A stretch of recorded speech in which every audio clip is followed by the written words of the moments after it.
Welcome back to the Growing Band Director podcast. This is episode number 125. Would you raise your hand if you're listening to this podcast or watching this podcast and you teach in a small school where you are the only teacher? All right. So my guest here today is Lonnie Wescott, good friend for many years, and you are exactly in this position. So we're going to speak a lot about this today. I am. I'm the onlyest music teacher at the small high school in Southern Maine where I teach approximately 275 kids, and I do it all. I do band, I do chorus, jazz band, which is after school. We have music theory, music history, history of rock, not music history. Music theory, of course, music technology, which is one of my specialties. Musical theater. I'm probably missing one. Oh, guitar and piano, 1 and 2. Not all at the same time, obviously. We have to rotate them like you'd imagine. There's only so many blocks in the schedule. And in Maine, when we're certified music K to 12. K-12 music. Yeah, they can put you wherever they want. Yeah. You can get a letter in the middle of the summer and say, hey, guess what? You're teaching do, re, mi at grades 1, 2, 3. So when you took over that position, what were you prepared to do and what were you not prepared to do as far as like what classes? So I came to that position from a school upstate where I was the 512 band director. So there was a choral program and there was even an orchestral program. And I answered the ad. Your predecessor, George Bukatab, actually recommended me. And it was for a band director. There was no mention of chorus. And then I got there and was interviewing. And during the interview process, someone mentioned chorus, and I was wait, excuse me, what was it you said? So that's when I found out. It didn't dissuade me because I had sung in choruses, although I was not trained as a choral director. Mm-hmm. So when you find yourself, is it lonely? It can be, but I think anybody, even if you're a 5 through 12 itinerant teacher, that can be lonely too. You can get lost going between schools. You can feel like you're not part of the community. It's not lonely because I make sure I network with all the other teachers in my school during my prep.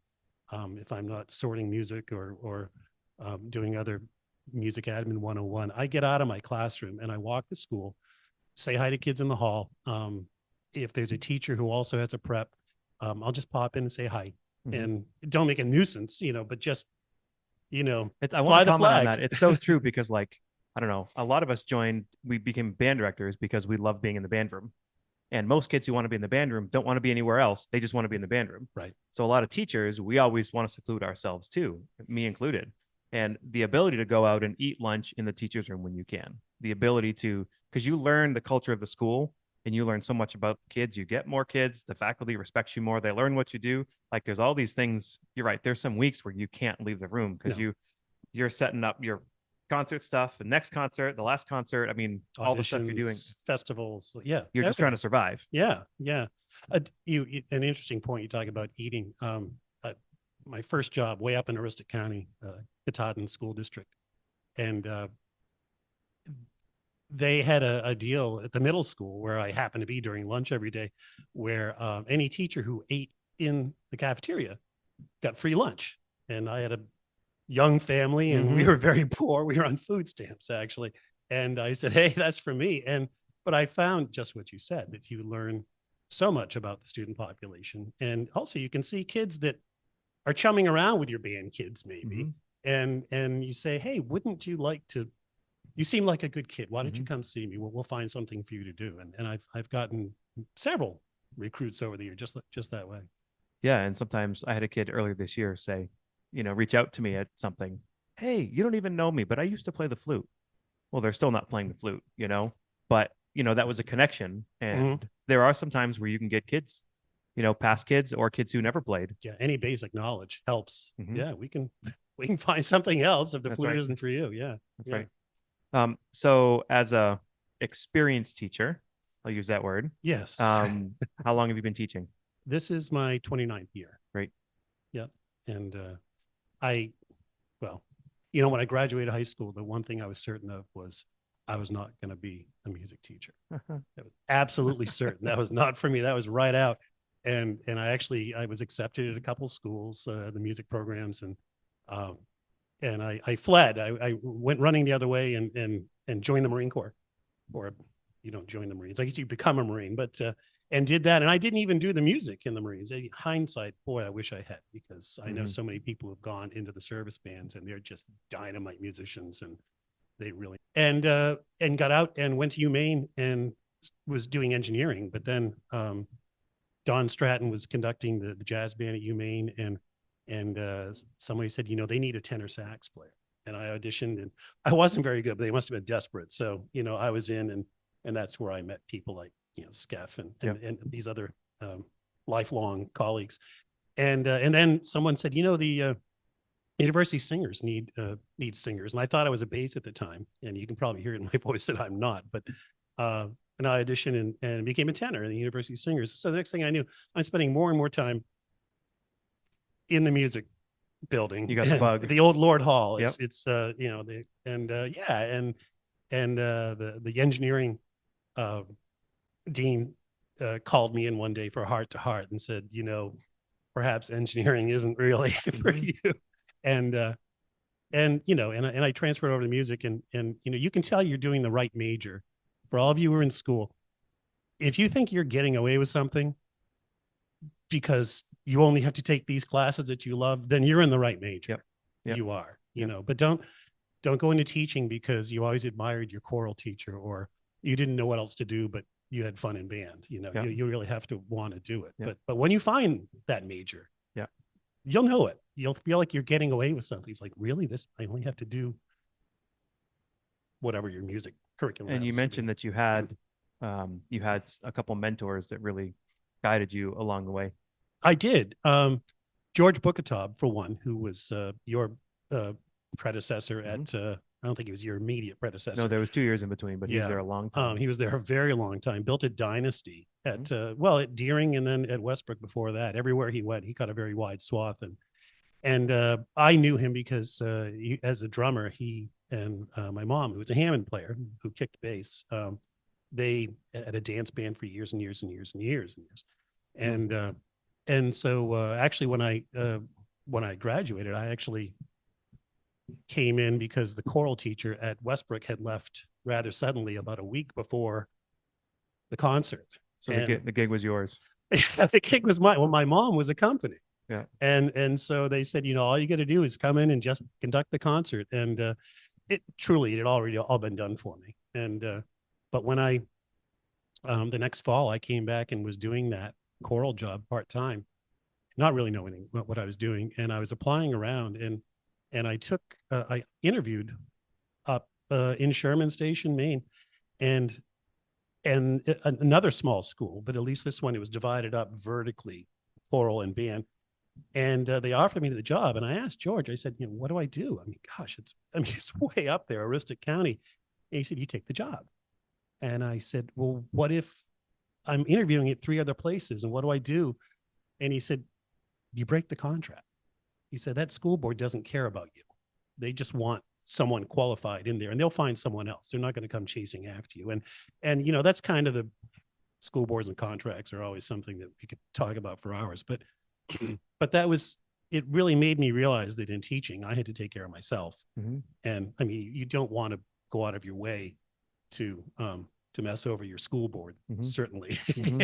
You always want to do what you can for them, but he was right, and as I said, when other jobs came open and people called him because he was a guy who knew guys and knew people, he would suggest me, and I would, kind of sidle into those jobs, and it worked. I've been in, this is my 3rd school district in the state. So we were talking about being the only person in a school. Can we go back? What are some ways that you connect, not with teachers in your building, but musically? Like, how do you grow? How do you, I know that you listen to this podcast. What else do you do to kind of keep connected with other music teachers? Well, obviously you go to Allstate and network, but that's only, once a year. And a lot of times it's just people commiserating about stuff we commiserated last year about and the year before too. But I podcasts, obviously, reading, obviously, listening, obviously, the technology that has blossomed since before I began teaching, or since after I began teaching, really gives us tremendous tools, such as this podcast and other ones, not just in music and not just in growth, but in many other areas. And as I mentioned before we started, I a little late in life, but I started a master's degree last summer, and I'll be finishing that this summer. And it's all online, which is kind of I'm an old dog, and that's kind of a new trick. I mean, I've been using computers like everybody else, but the whole asynchronous learning online is kind of new to me, where some of the younger, I don't want to call them kids because that's condescending. Some of the younger students in the class, and even the instructors, 15 years younger than me, you know, I have to go and Google how to do something sometimes. Yeah. Whereas they're just like, oh, certainly we know how to do that already. Another thing that you do that I'm sure a lot of other people do, because I've seen you do it, is anytime your kids are at an honor festival or all state or whatever, you always make it a point to go in and watch rehearsals. Oh, yes. You know, that ability to watch somebody else teach your kids or any kids, even if you walk away with like a 3-word phrase that you can use to teach something. Oh, yeah. It makes it worth it. A lot of times those 3-word phrases are the key to getting better. You know, we have teacher workshops at school, and I know you do too. And most of the times it's square peg, round hole. It's well intentioned, but doesn't really right. fit. They say we're going to do experiential learning. It's like, are you kidding me? Yeah. We invented that. Yeah. But when you go to these festivals and you watch these conductors, and maybe you see something that you don't agree with, you know, or that they tried, that they did, and it kind of fell flat with this crowd. But then you can talk to that person and be like, during a break, hey, why did you do this? Because I'd never heard that before. Yeah. Well, was it you posted something online last week? If you're talking for more than a minute during your band rehearsals, I can't remember how, but you're doing it wrong. And I'm like, oh God, guilty. We all do that. So bad. And I watch my kids just wilt and something little, like if you're watching a jazz band rehearse, and I remember walking away once and the clinician said rhythms, it was bass in particular, needs to be on the front of the beat. Drums need to be on the front of the beat. Horns, I want you on the back side of the beat. And I had never heard that before. It was like, that was revolutionary in my teaching. Wow. Yeah. You know, I mean, you just never know what it's going to be. If you'd spent any time with Don Stratton, you would have heard that. Yeah. Many times. So he did an all-state band that I was in. So maybe I heard it and I forgot. Yeah. I was 15. Another thing is I was watching one and Clark Terry was there, and he walked in and they couldn't get this drummer to swing in 3. He just couldn't do it. Like it was like boom, chick, boom, chick. Okay. And this clinician had done everything. And then Clark walks in the room. This is actually a story from Alan King, so I wasn't there. Okay. But, anyway, Clark says, "Do you mind if I take a second?" And the clinician's like, "Of course, you're Clark Terry. You can do anything you want." So he walked over and he said, "Hey kid, 3/4 swing is like this." And he sang the phrase, "You parked the car, I parked the car. You parked the car, I parked the car. Can you play that?" 6/8 waltz. And the kid played that, and he said, "Done." And this clinician, who was like this great teacher, learned something in that moment because he allowed Clark Terry to kind of go over and deal with that. There's, you know, we're all musicians and we all have egos, some of them very fragile, but when it comes to learning from other people, there's no room for an ego. You know, you really have to, because it's about the kids. It's about well, it has to be. If it's about anything other than the kids, you are in the wrong business, because that goes to one of the things I want to talk about, was having a philosophy of music education, which sounds like a grandiose ambition that you get from your one of your methods classes, but it's the name of a book, isn't it? Philosophy of Music Education. Bennett Reamer, yes. Right. And while I don't, you know, I don't go to the Church of Bennett. There was some good stuff in there, but you know, we were made to develop a philosophy of music education when I was in college, and I'll tell you why you need it, because there are going to be some dark days when it's just things haven't gone right, or maybe, you know, that one negative email from a parent or a principal who, you know, it was a phys ed teacher turned athletic director and now it's a principal, and I'm not talking about anybody in particular, who, you know, just doesn't understand. And you have to remember why you're doing this, and because if you don't have that, it's unfortunate, but you might not make it, you know, to the end. A couple things I wanted to say is go ahead. We start with you said that there were 5 things that you were told early on that Yes. somebody took the time to sit you down and make sure you understood, Yes. that helped you a lot. That helped me a lot. And we want to pass those things along to people And they today. are, yeah, they are, like you said, they're the little, 5-word tidbits. The first one is, and this came from George Bukatab. First thing when you get to your new job, teach the Star Spangled Banner and the school song. Those are your first two priorities, because it's fall, it's sports season. There's probably going to be somebody making playoffs, or they're going to have a pep rally. And if you can, one week into the school, march that band out there and play the Star Spangled Banner or the school song, just that, you're a hero already in some of these places. And that's one of the things that he did that was amazing, was the band was visible. Yeah. And so that's one. And that may seem like a small thing, but every year, those are the first two things. I've varied the versions of the Star Spangled Banner depending on where we're doing it. We do the Jack Stamp version, which is lovely, but it's really not good for outdoors. And then we do the James Swearingen version when we're outdoors at the football games and such, because it carries better, because the stamp starts with the clarinets, and they're really low and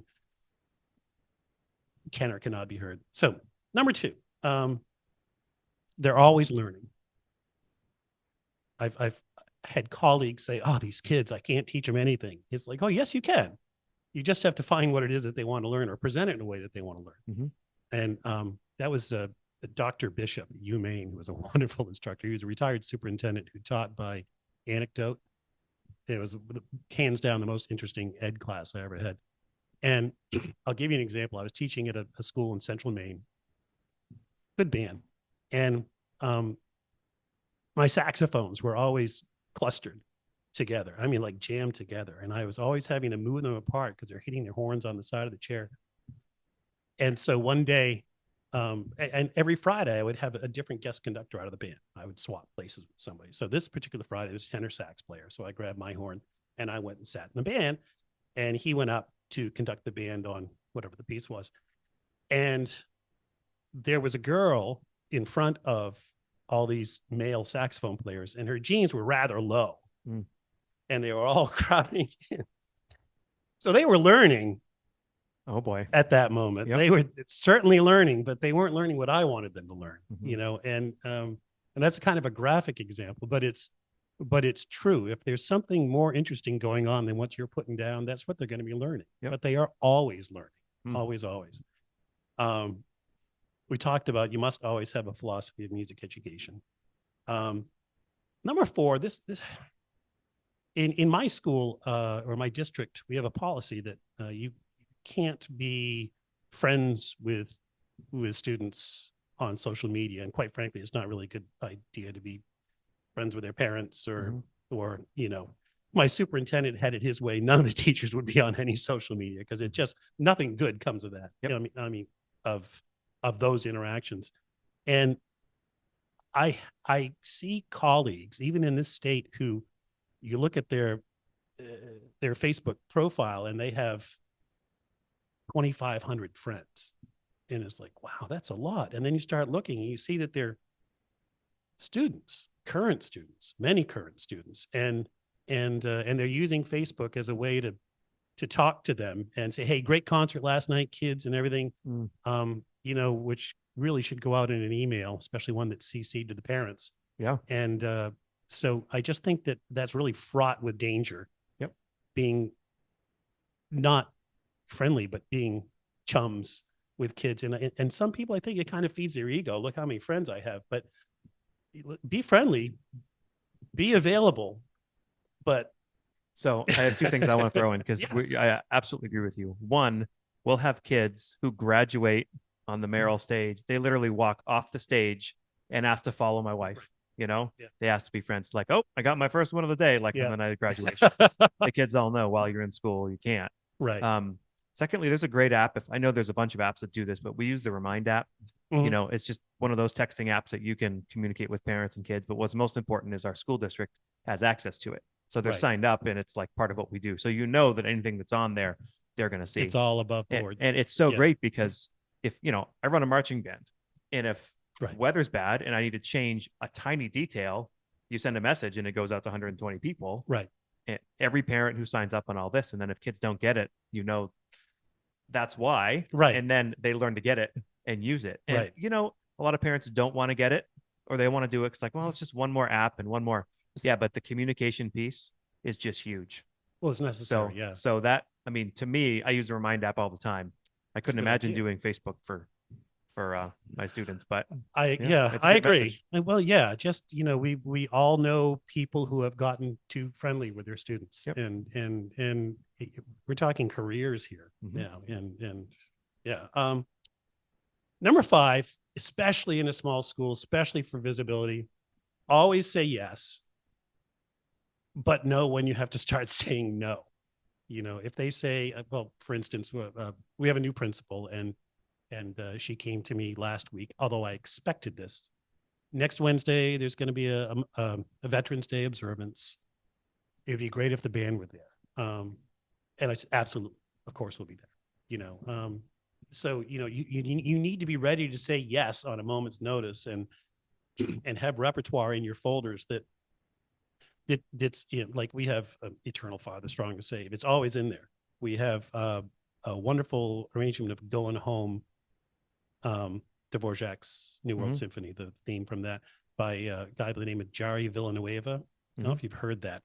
It was featured in the movie Clear and Present Danger, and with Harrison Ford many years ago. And there's a scene where there's some military deaths, and the Air Force band was in the movie, and they're playing this funereal music, but it was the most beautiful arrangement I'd ever heard. These inner lines that were very un-Dvorak like, but gorgeous. And I actually went on YouTube and I couldn't find it. And I mean, I couldn't find it at Pepper or any place. And I went on YouTube, found the clip, and I said, hey, does anybody know where I can buy this arrangement? And Jari Villanueva answered me. He said, hey, that's my arrangement. Give me your address. Wow. And I'll send it out. And I highly recommend it. It's gorgeous. I had the good fortune last month at one point to meet with Peter Boonshaft, and he said, and I'm going to just piggyback on what you said with always trying to say yes. He said, instead of saying no, say yes if. Right? So it's like, yes, we can do that if we learn to play in this key, or yes, we can do that if we had speakers to use for the system. Because sometimes saying yes, that's how you get things that you need for your program too. That's a great idea. Like, yes, we could totally do that. Could we schedule this class next year? Could we actually have all the kids in it? And then we could say yes. Sometimes things like that, you're not like angling, but just be honest. And you're not presenting objections either. Right. You're just saying, hey, that's a good idea, and here's what we need to accomplish it. Right. Here are the obstacles we need to overcome. Yeah. I mean, sometimes you look down and now you have this great piece of equipment that you didn't have before because you needed it for that. So you were talking about the importance of sharing kids. Yes. I think, so often we think of our kids as band kids, not sports kids or the theater kids or choral kids or art kids, right, or anything, gaming kids. Or we have to realize that kids are everything. And I think I want to hear your message about sharing kids in a small school, but I also think it's important that in a big school, people think about sharing kids too, because it's what's best for kids. Right. Well, in any school population, I know that the kids who are doing band, they don't have to do band. They're doing it, and they're not even doing it because it looks good on their college applications, although it does. They're doing it because they want to be part of something larger than themselves. And if you don't have a band, you don't have a job. Right. So in general, take the kids. I'll take them, any kid at any level. I have a senior who just came in. He said, I want to learn flute. I'm like, okay, standard of excellence. Here's a flute. I'll see you tomorrow morning at 7. Yep. And here we go.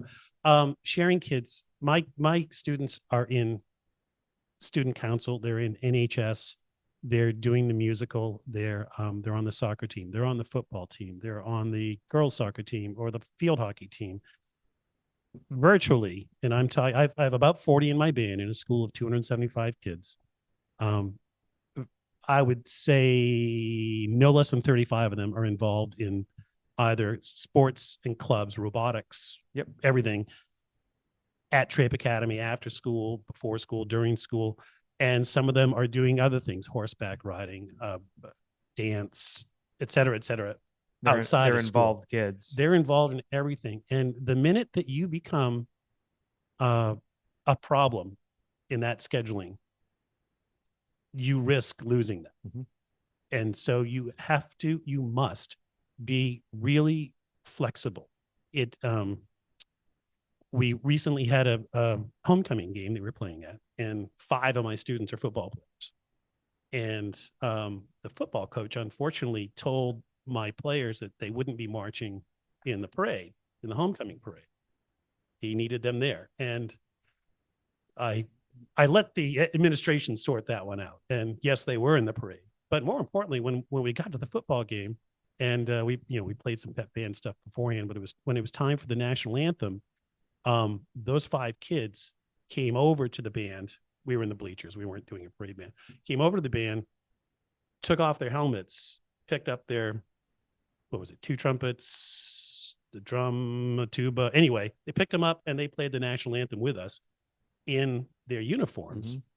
And of course, the photographer from the Portsmouth paper was there. They were the ones getting all the pictures. But I'm like, fine by me. Yep. People need to see football players playing instruments. I mean, that's what a statement that is. And so when you can get those moments, get them. But know that, for instance, Kittery does the Memorial Day parade usually on the Saturday before Memorial Day, because all the bigwigs are at the bigger towns on Monday.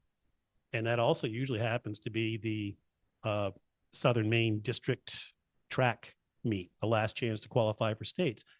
And again, I'll probably have 15, 20 of my kids who are on the track team. And so I just simply tell the VFW, I'm sorry, the high school band won't be there, but I'll have 2 trumpets to play taps for you. Yep. And the middle school band will be there. You're constantly trying to juggle these things and appease as many people as possible. But there does come a point where you just have to say, I'm sorry, the band can't do it because these kids have committed to this. Yep. This person's on the four-man relay. Yeah. And we can't keep it. Look at these other 3 kids here. So yeah, and yeah, it's just the way that it is. We deal with that same thing too. That state track meet for us, that's together days for us. And like, yeah, I'm always, depending on the day, it's everything happens that Saturday. So I'm missing a bunch of kids. yeah. But then sometimes I find out those kids actually choose to not go to whatever because they want to be in the parade. I've had that happen too. And not that you would require that, but like kids are so well rounded. The minute you make them, like, your life might be just band or band and a hobby or something, but their life is not. No. And the minute you try to make it just band, you're going to lose that kid. Right. I have an extreme example that I'm going to share. I don't know if I've shared this before, but Haley Francor is a teacher in Stanford, and she was field hockey and bass drum in the drum line. Or she wanted to do that her freshman year. I was like, okay. And my drumline staff was not very happy. I said, look, we need to give it a chance. We need kids. She's a good kid. Let's give her a shot. And she was late to like that one of the first practices because she had to practice. She grabbed her drum and jumped into the full drill. And I was on the megaphone or whatever. And I said, hey, Haley. And she was petrified. And I don't even remember this, but I'm happy with my past self. And I said, how was practice? Or did you win the game or whatever? Yeah. And I guess to her, she says that message was sent loud and clear that it's okay that you do both. And yes, you might sacrifice a little bit on both, but we want you to do what's best for you, as long as you're being responsible. Because how often do we have kids who do too much, or they do a lot, but they're not responsible? Like, usually they're really responsible kids, and those are the kids that you want. Now it also helps the story that she ended up not doing that other activity the year after and is now a very good band director. Right. So that's an extreme case. But, if a kid needs to miss a band camp performance because the 4-H club is happening, well, that kid's going to be a cowboy. Like, that's what that kid's life path is. And the minute you say no because there's a band thing, you lose. There's also, and the kid loses. Yeah. There are times when you have to work out a solution. Oh, sure. And they sign up for something. So I'm not saying like bend to everything, but that flexibility is huge. Yes. And I remember many years ago, a band director in the spring was scheduling time, and I happened to be there in the office, and the director was going down a list of students in the band and reading off names that his assistant needed to disinvite from band the next year.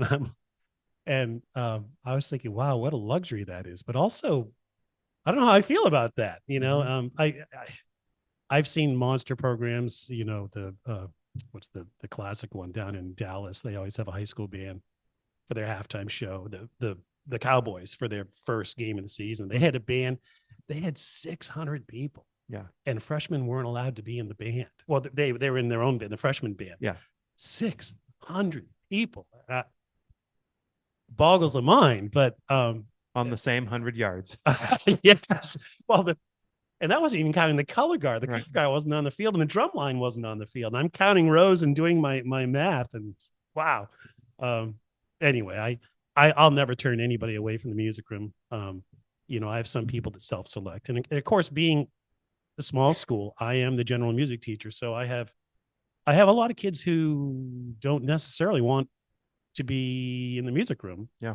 But for them, it was a choice between visual art or dance or music, you know, and so they say, well, I'll take history of rock. That's going to be easy. And they don't understand that they need to actually learn language and terms and meet competencies and stuff. And you know, so those types of people can self-select out of the room, you know, or into the room, and I'll do whatever I can to make it a pleasant experience for them. But, you know, I hate to lose a musician. We have, again, in our school, because it's a small school, we send kids to Sanford Regional Vocational Technical Center, SRTC.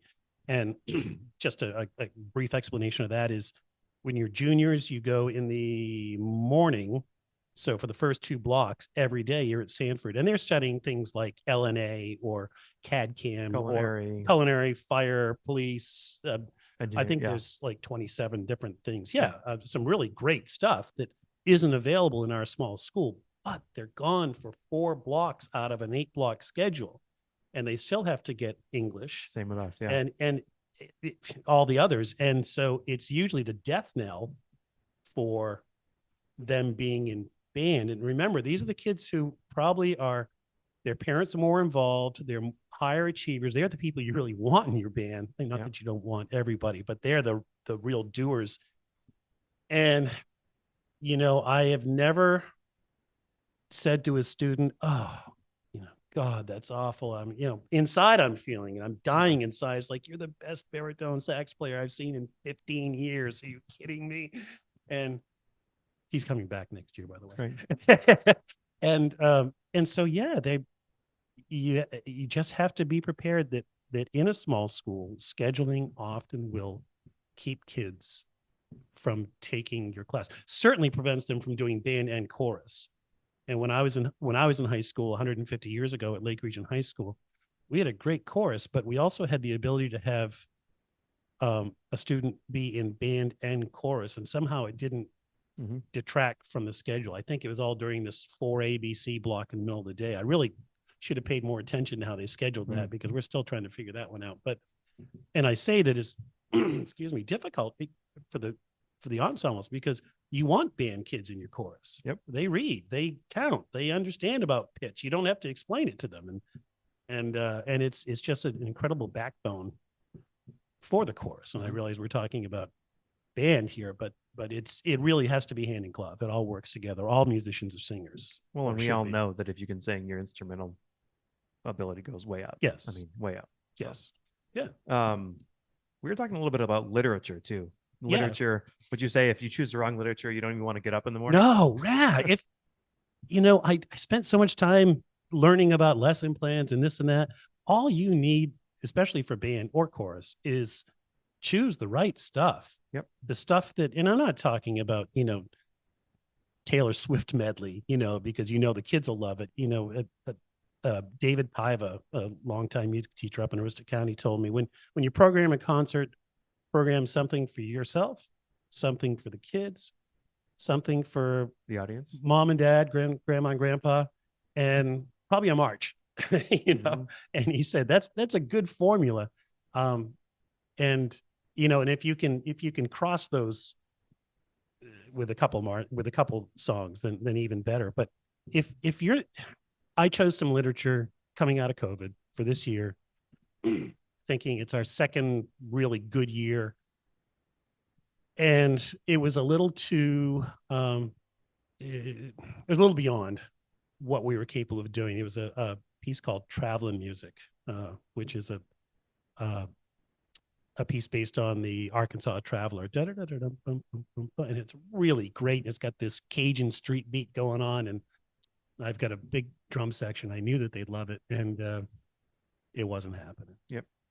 It just wasn't. And I said, you know what? I'm going to collect that. Let's look at it again after the holidays. Yep. You know, it's not going to be this year though. It'll probably be next year. Right. I'm going to pull it out again. You have to know when that moment comes, but don't make a big deal out of it, because just say, I think this is a little too ambitious for us right now, but I'm going to keep it right here on the piano. See, it's right. It's not going far.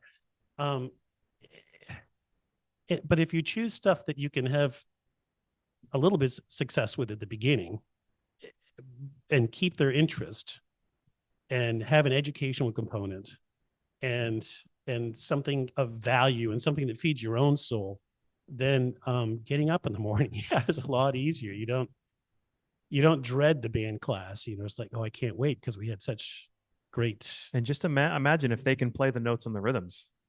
Imagine that you could then work on the fun stuff. Right. You know, and kids know if they sound good or not. You know, a long time ago, was somebody in a different program and a family member, and it was like one of those, well, yeah, we have a concert, but I'm not really looking forward to it. Why aren't you looking forward to it? Well, I never know where I am in the music. Like, we have a concert this week and I'm lost every single time. I can't even follow it. Yeah. Yeah. Now, you know, maybe that kid was the worst player in the whole band. I don't know. I'm not saying that's always the case, but kids know when they sound good. They're much more often going to stay with band and love band when the band sounds really good. Oh, yeah. And they feel good about it. And then sure, you want to push them when you can push them. But my biggest advice to younger teachers is just to underprogram. Now, the trick is if you're new in a program and they're used to quote unquote playing harder stuff, it does take a little bit of time to get so you can program easier and have them not rebel against you. So you have to kind of work that out through that situation. And also high school, you're teaching 9 through 12. So you've got kids who've been playing for 5 years or 4 years and kids who've been playing for 7 years. And so that's, you know, you get that whole dichotomy there.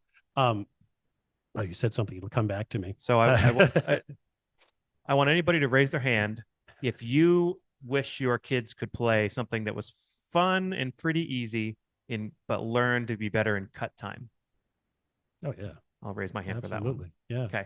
So there's an arrangement I bought. It's a grade 2 called Grandma Got Run Over by a Reindeer. Literally FJH music, Chris Sharp. I know some people hate that Someone too. just ran over my grave. It's like a great cut time little piece.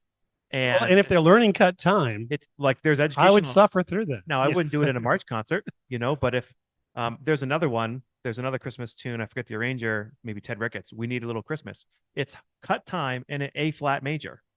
Like, that's an educational goldmine. Yeah. So if you can find stuff that works for whatever setting, and it's easy enough, and they're learning what you want, I mean, you're right. It's just gold. There's some stuff like that out of I don't know if you've ever used them, Arrangers Publishing Company, and Jay Dawson. Oh, they're great. Does some wonderful stuff. There's this chestnut that I found years ago that I use in the rotation every 4 or 5 years, a Russian festival. And it's probably a grade 2.5, 3-ish piece. It's not hard, but it has a lot of teachable stuff in it. Plus, you know, you can check the cross cultural stuff off and all that stuff. But you know, it's not easy, but the kids want to play it, and there's so much teachable stuff there. And it's, you know, 3/4 and 2/4 and then 6/8 and Swearingen, Into the Joyous Spring. Now Swearingen tends to get a little formulaic with his ABA form and the obligatory flute solo in the middle. You get to a point where people hear that name and they don't even want to do it. Right. It's like, well, wait a minute. No, do one.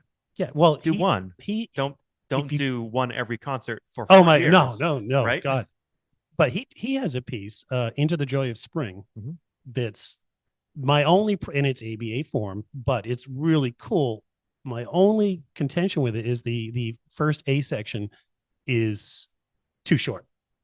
It's like the best music in the piece. It's the one the kids always want to play, but it's over in, well, it's very fast, you know,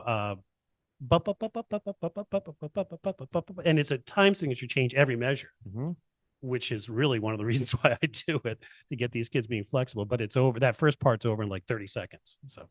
So the biggest advice that I have, I don't know about you, for programming is like, program easy enough and then have a bunch of stuff that you like that you know will work for bands. Like the amount of times I've bought stuff, like I have a college roommate, Tim Miles, who teaches down in Exeter, and he's a composer, and there's a great piece he wrote called Louder that won this big thing with Manhattan Beach Music.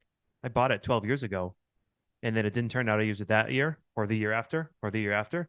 But finally, I used it a year and a half ago, and it was perfect for that band. When you have the band So for it. like you just Yeah. have all this music that you have ready for when the band lines up. Little segue, small school problem, scheduling. And so several years ago, the person, the tech wizard in our district who does the scheduling for the high school, said, we had 57 kids indicate that they want band. So they're not scheduled. They've just indicated these are the classes I want. If we only do one section of band, 32 of them get in. But if we do two sections of band, like 42 or 48 get in. And so that's a problem. But like I said, in my school, I have taught two sections of band for the last, I think, 8 or 9 years, maybe 10 years. And so one section I have 20, 22. The other section I have 17, 18, 19. Half my clarinets are in one section, half are in the other. Most of my percussion's in one section. So it's roll the dice on what you're going to get for instrumentation. Yeah. But again, if that's what you have to do, and then there is time provided as we get closer to parades, festivals, Put them together. Put them together. And the kids are always like, when are we going to have combined rehearsal again? Because they Yeah. love it, because it's what band's supposed to be. it's that like big that experience. Yeah. It's not awful, but it's not the full experience that Yeah, that's we one of love. those things that if you're a younger teacher, I'm sure I would have made the opposite decision when I was really young. I would have said, nope, we're in a class, we're doing this. If they can't make it, they can't make it. But if you do that for enough, your band gets smaller, smaller, smaller. Yeah. You wonder why you don't have a band. Like you need to have the kids in there. My first job, we had 8 all-state kids in a band of 31. Like that's a pretty good ratio. That is. None of those kids could take band. So Right. it was one of these 4x4 block schedules. Yeah. Which is the reason I ended up leaving, because like there was no growth past what we were doing. Yeah. But it was one of those, we have band every other day, and all the freshmen and a couple sophomores can make it. And then all the kids who can really play, like the other 22 kids, they would all be there on Tuesday and Thursday after school. And there you go. Yeah. But how do you say no to all those kids? You want them to be in band. Now, the final product, I listen back and I'm like, it's a good band. It sounded great. Of course, we never rehearsed together. Right. You know, or rarely so, did. So yeah. it's like having the vision to know what you think is best for your kids in your program versus being idealistic about what you want it to be. Flexibility, Yeah. especially in a small school. If the person who schedules the kids says, we can get more people into your room by doing this, Do it. then that's what you have to do. There's, you may not like it. It's not ideal. You don't get your maestro moment every other day, which was what I call that when I get to stand in front of my whole band and we're 2/3 of the way ready for a show and I get to that downbeat and everyth's there. Mhm. I'm not filling in the blanks with my brain anymore. Yeah. But again, it's whatever serves the greatest population, and I mean, there's obviously we'd love to have all the kids together, but sometimes you can't. What are some of the benefits of being in a small school? I'm glad you asked. I was taking some notes today because I was watching I was watching the interview that you had with the fellow the other night. I forget his name. Interview episode 120. Fellow been teaching for 25 years. I've been in the Army band. Oh yeah, James Devine. Yeah, and I'm like, He's a saxophone player, but is he? We like him anyway. Hey, I'm a saxophone. I know. Player and a keyboard player, piano player, but he was just saying some really great nuggets of wisdom. And I'm like, man, I need to up my game on this. So the benefits of teaching in a small school. So if you're coming out of college, or even if you're moving on to your next job, for whatever reason, you're moving into a new job and it's a small school, whether it's small because of where it's situated or small because in my case, we're kind of in a donut hole. We've got these very large 1,500 plus schools all around us, but Kittery is a small town. First off, you're in charge. You're in charge of the curriculum. You're in charge of choosing all the literature. You're in charge of this. You're in charge of equipment. purchases, you're in charge of, buying the reeds and the valve oil, you're in charge. And some people might not flourish under that, especially if you're a brand new music teacher. But you need to be prepared for that. Downside, of course, is you're in charge. So, it's on you. And but good things will happen. And whenever good things happen, I always, when someone compliments us after concert, I always say, thank you. The kids worked really hard, or the students worked really hard. I know they're complimenting me too, but they came to hear their students, and that's a freebie right there. I always say, thank you. The students worked really hard for this. Right. Another benefit, if it's a small school, you might be, and this actually the same in a big school, but big schools tend to have bigger expectations. If you're following somebody who was not setting the world on fire, this is a George Bukatabism, by the way. The expectations are pretty low. Yep. And so if you go in there with a good attitude and I'm going to make some things happen, and it's going to be this and this and this, I'm not going to set the world on fire the first year, but I'm going to do this and this and this. Anything you do is a benefit, makes you look like a rock star, and looks like the program look like it's something that's living and breathing. And that's really important. When I arrived at this school I'm at now 22 years ago, first thing I did was, after teaching the Star Spangled Banner school song, was get the jazz band back together and play, and playing for the Lions Club, and playing, whenever someone asked, okay, we've only got 3 songs, but we'll come play them. And anything you do helps, because their expectations probably have not been that high to begin with. And if you make the mistake of perpetuating those expectations, then the program just will not grow. On those same lines, more concerts, easier music. Yeah. And concerts, not just school concerts, but you're right. Any run out concerts, anything. It's funny how the music gets ready when there's a gig coming. It could be 3 weeks. Yeah. But if the music's right for them, they'll get it ready in those 3 weeks. If you have 6 months, like I know schools who have a concert in December and then the next one is June 4th. Yeah, that's stagnation. Like they're not going to be ready until Memorial Day, because they don't need to be. Yeah. So, I did this over 10 years ago. Like, we're going to double the amount of concerts we have. We're going to play as much as we can, but everything's going to go down a grade level. And guess what? Before I knew it, within a year, we were playing the same grade levels before, but double, because kids just knew they had to learn stuff. Do you tell the students the grade level of the music you're playing? I don't. No, I just post it on the website and they all listen to it ahead of time and love it, or don't, or whatever. Yeah. But I don't talk about grade level, because I've seen some stuff that was grade 2.5 that really had some stuff in it, stuff that was 3.5, 4. And I'm like, I beg to differ. This doesn't feel that hard to me. It's not in concert B flat, but it's, so when people choose the piece, it's not all about the grade level. It's about the fit for the kids. Yeah. I always listen. And of course, in a small school, again, instrumentation. This year I'm light on low brass. And that was another thing with this Arkansas Traveler. It really counts on this bump, bump, bump, bump, bump, bump. But the Bo Diddley rhythm in the low brass. And so sometimes you look at the piece, you're like, what was I thinking choosing this piece? I totally forgot. We don't even have a, I don't have an oboe. Yeah. I pulled out a piece the other day and looking at it, it had bassoon 1 and 2. And I'm like, well, that's optimistic. Boy. Another good benefit is, even if there's a curriculum in place, it probably hasn't been served in years. All curriculum decisions are yours. And so you can, it's not like you're an assistant in a much larger program where you have no say in, well, maybe you have some say if you have a beneficent head director, but for the most part, you're not choosing the literature. You're not choosing that.